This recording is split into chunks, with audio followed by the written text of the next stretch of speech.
আপনাদের মাঝে একটা লং ভিডিও নিয়ে হাজির হলাম। চিকেন কষা। প্রথমে ওগুলো আমি ভালো করে পরিষ্কার করে ধুয়ে কুটিয়ে রেখেছি। এখন সমস্ত মশলা আগে থেকেই সবকিছু গুছগাছ করেছিল। এখন আমি কড়াই বসিয়ে দিলাম, তেল দিয়ে দিলাম পরিমাপ মতো, তাতে একটু লবণ দিয়ে দিলাম যাতে তেলটা না ছেটে। পেস্ট কেটে দিয়ে দিলাম, তারপর কিছু কাঁচামরিচ দিলাম, ওগুলো একটু ভালো করে একটু হালকা ভেজে নিলাম যাতে নরম হয়ে যায়, একটু ব্রাউন কালার আসে সামান্য। তারপরে আমি আবার সমস্ত মশলা ব্লেন্ড করে রেখেছি ওগুলো দিয়ে দিলাম। ওটা অনেকটা সময় নিয়ে কষাবো যাতে এটার কাঁচা গন্ধ না আসে। তারপর ওটা অনেকটা সময় নিয়ে কষালাম। তারপর কিন্তু আমি এগুলো গরম মশলাও অ্যাড করব সাথে।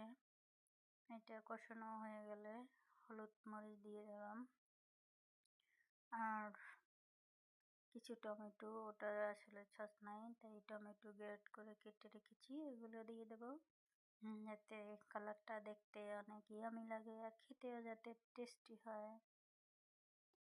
আর বিশেষ করে এই রমজানে সবাই সুস্থ থাকবেন, ভালো থাকবেন, শরীরের যত্ন নেবেন সবাই।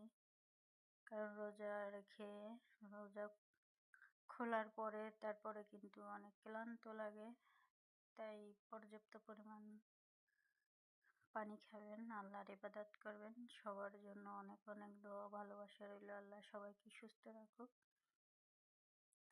যে মশলাগুলো ভালো করে কষানো হয়ে গেল, তারপর কিন্তু আমি এই যে চিকেন কষা দিয়ে দেবো। এটা অনেক সময় নিয়ে কষাবো আর সেটা আসলে লেয়ার না, দেশি মুরগি, এটা অনেকটা সময় নিয়ে কষাবো।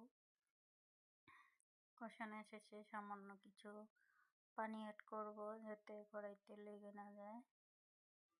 পানিটা অ্যাড করলে সামান্য অনেকটা সময় নিয়ে আবার কষাবো যাতে একটু ভাজা ভাজা ফ্লেভার আসে।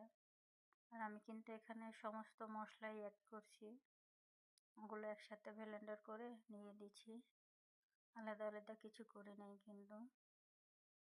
আবার কেউ হয়তো আবার কিছু কিছু মনে করবেন যে মশলা দেয় না, আমি কিন্তু সব মশলাই দিয়ে দিয়েছি।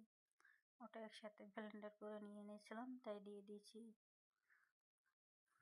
যে আপনাদের সাথে কিন্তু আমার কথা বলতে বলতে আমার রান্না কিন্তু প্রায় শেষের পর্যায়ে।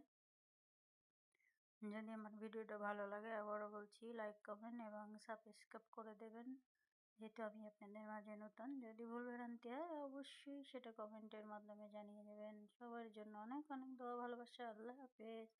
আসসালামু আলাইকুম।